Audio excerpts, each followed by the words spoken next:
बनने वाले important questions को। तो चलिए देखते हैं। संसद जो है वो संसद आपकी कौन से आर्टिकल में है? वो है आपकी 79 में, 79 में है। लोकसभा 80 में है, राज्यसभा 81 में है। संसद के ये तीनों अंग हैं, लोकसभा, राज्यसभा और राष्ट्रपति। तो चलिए अगले क्वेश्चन की ओर चलते हैं। संसद शब्द जो है वो किस भाषा से लिया गया? वो आपका फ्रेंच भाषा से लिया गया है। और संसद की जननी किस देश को कहते हैं? वो है ब्रिटेन। तो अगले क्वेश्चन की ओर चलते हैं। पुरानी संसद का शिलान्यास 12 फरवरी 1921 ईस्वी में हुआ था और इसका निर्माण कार्य करीब 6 वर्षों तक चला था। और 6 वर्षों के पश्चात पुरानी संसद जो बनकर के तैयार हुई थी वो 1927 ईस्वी में हो गई थी। पुरानी संसद बनाने में लगभग 83 लाख रुपए खर्च हुए थे। तो चलिए अगले क्वेश्चन की ओर चलते हैं। संसद के कितने सदन होते हैं? तो संसद के 2 सदन होते हैं। एक होता है आपका उच्च सदन, एक होता है निम्न सदन। उच्च सदन आपका राज्यसभा होता है और निम्न सदन को हम लोकसभा कहते हैं। एक नोट पॉइंट है, इसको भी ध्यान रखना है कि जो भारतीय संसद भवन पुरानी वाली थी उसका निर्माण किसने किया था? तो वो एडविन लुटियंस ने व हर्बर्ट वेकर ने किया था। अगले क्वेश्चन की ओर चलते हैं। नई संसद भवन जो है, जो हाल फिलहाल में अभी बनी है, नई संसद भवन की आधारशिला जो थी वो प्रधानमंत्री नरेंद्र मोदी ने 10 दिसंबर 2020 को रखी थी। और ये आप देख सकते हैं, ये है आपकी नई संसद भवन। ये कुछ इस तरह से दिखती है। तो चलिए आगे अगले क्वेश्चन की ओर चलते हैं। नई संसद भवन का उद्घाटन प्रधानमंत्री नरेंद्र मोदी जी द्वारा 28 मई 2023 को किया गया था।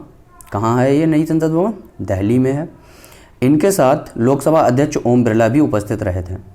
अब वहाँ पर आपसे क्वेश्चन पूछा जा सकता है कि नई संसद भवन के उद्घाटन में कौन उपस्थित नहीं था? तो नई संसद भवन के उद्घाटन में राष्ट्रपति और उपराष्ट्रपति दोनों जो हैं अनुपस्थित रहे थे।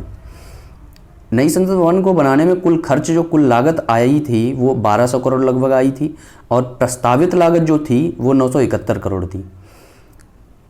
नई संसद भवन 4 मंजिला इमारत है जिसका आकार त्रिभुजाकार है और 64,500 वर्ग मीटर में इसका निर्माण किया गया है।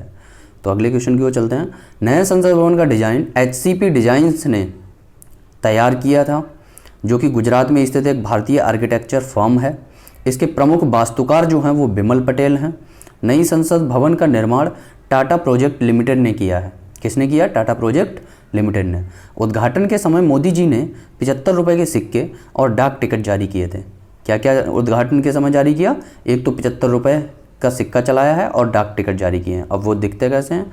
वो कुछ इस तरह से दिखते हैं। 75 रुपये का सिक्का है ये, इस पर सत्यमेव जयते लिखा है। तो चलिए अगले क्वेश्चन की ओर चलते हैं। ये है आपका what is central Vista project. देखो ये जो संसद भवन है और भी हैं, ये सारी की सारी इनका निर्माण जो हुआ है वो सेंट्रल विस्टा प्रोजेक्ट के आधार पर हुआ है। क्या है ये सेंट्रल विस्टा प्रोजेक्ट? तो इसको देखने के लिए हम इस इमेज को देखते हैं और समझते हैं क्या है। देखो सेंट्रल विस्टा प्रोजेक्ट में सबसे पहले तो न्यू पार्लियामेंट बिल्डिंग है। क्या है? न्यू पार्लियामेंट बिल्डिंग, वो ये है। और ये कहाँ बनी है? ये रही, त्रिभुजाकार है। ठीक है। फिर आपका आता है कॉमन सेंट्रल सेक्रेटरीट। तो कॉमन सेंट्रल सेक्रेटरीट जो है ये बनेगा कहाँ पे? ये बन रहा है यहाँ पे। ठीक है। अगला क्या है आपका? New residence for PM and vice president. तो वाइस प्रेसिडेंट और PM के लिए नए घर बनाए जाएंगे। वो कहाँ बनेंगे? ये इनको जूम करते हैं। यहाँ पर आपका ये PM के लिए बनेगा हाउस और यहाँ पर बनेगा उपराष्ट्रपति वाइस प्रेसिडेंट के लिए बनेगा। तो चलिए अगले क्वेश्चन की ओर चलते हैं। फिर आता है आपका न्यू बिल्डिंग फॉर PMO। जो PMO ऑफिस है उसके लिए नई बिल्डिंग कहाँ पे बनेगी? तो वो जो नई बिल्डिंग बनेगी वो आपकी यहाँ पे बनेगी। तो ये है आपका सेंट्रल विस्टा प्रोजेक्ट और इसमें ये जो है आपका राजपथ है, कहाँ से कहाँ तक का है? ये राजपथ है आपका। ये 3 किलोमीटर का टोटल है। इसका जो है निर्माण कार्य संपूर्ण किया जाएगा। यहाँ पर क्या है आपका? ये है आपका रक्षा भवन, इसका भी निर्माण किया जाएगा। और ये है आपका 3 किलोमीटर तक का, ये इंडिया गेट तक का, यहाँ पर जो है इंडिया गेट तक इसका निर्माण कार्य होगा पूरा। तो चलिए अगले क्वेश्चन की ओर चलते हैं। लोकसभा जो है इसको जो बनाई गई है लोकसभा, जो संसद के अंदर लोकसभा है उसमें बैठने की कैपेसिटी अगर देखी जाए तो कितने लोग बैठ सकते हैं? तो वो 888 सदस्य बैठ सकते हैं। और राज्यसभा सदन में टोटल 384 सदस्य बैठने की व्यवस्था की गई है। पहले संयुक्त अधिवेशन जो होता था, जो ज्वाइंट सेशन होता था, उसका आयोजन सिर्फ सेंट्रल हॉल में बुलाया जाता था, लेकिन अब से ये लोकसभा में बुलाया जाएगा। तो ये भी इम्पॉर्टेंट है, इसको भी ध्यान रखना है आपको कि जो ज्वाइंट सेशन है कौन बुलाता है, आपका राष्ट्रपति बुलाता है, और अब से ये लोकसभा में बुलाया जाएगा। इसे देखते हुए ही लोकसभा चैम्बर की सीटिंग कैपेसिटी बढ़ा दी गई है। ज़रूरत पड़ने पर इसमें जो लोकसभा है, इसमें जो ज्वाइंट सेशन होगा, अगर ज़रूरत पड़ती है तो उसमें मैक्सिमम 1272 लोग बैठ सकते हैं। तो चलिए अगले क्वेश्चन की ओर चलते हैं।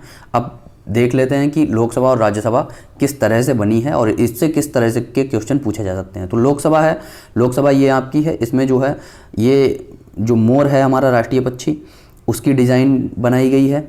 और ये जो राज्यसभा है, इसकी जो है ऊपर जो डिज़ाइन बनाई गई है वो राष्ट्रीय फूल हमारा जो कमल है उसकी डिज़ाइन बनाई गई है, इस थीम पर बने हुए हैं। तो पुराने भवन में 3 समिति कक्ष थे, लेकिन नया जो आपका संसद भवन बना है, इसमें 6 नए समिति कक्ष बनाए गए हैं। अगला क्वेश्चन है, पीएम नरेंद्र मोदी ने नए संसद भवन में सेंगोल को लोकसभा अध्यक्ष की कुर्सी के पास स्थापित किया है। अब सेंगोल क्या होता है, इसको भी देखना इंपॉर्टेंट है, क्योंकि इससे भी क्वेश्चन पूछे जा सकते हैं। तो सेंगोल जो है आपका, इसकी लंबाई 5 फीट होती है। इसकी लंबाई कितनी है? 5 फीट है। जिसके शीर्ष पर नंदी वैल बना हुआ है। क्या बना हुआ है? नंदी वैल बना हुआ है। ये आपको ध्यान रखना है। लंबाई कितनी है? 5 फीट है। नंदी वैल बने हुए हैं और कहाँ पर लगाया गया है? लोकसभा अध्यक्ष की कुर्सी के पास में लगाया गया है। तो अगला क्वेश्चन है आपका, ये सत्ता हस्तांतरण का प्रतीक है। कौन? सेंगोल जो है वो सत्ता हस्तांतरण का प्रतीक है। मतलब ये जो था, ये चोल साम्राज्य में जब भी कोई राजा अपनी सत्ता दूसरे राजा को हस्तांतरित करता था तो वह सेंगोल दूसरे राजा को सौंपता था।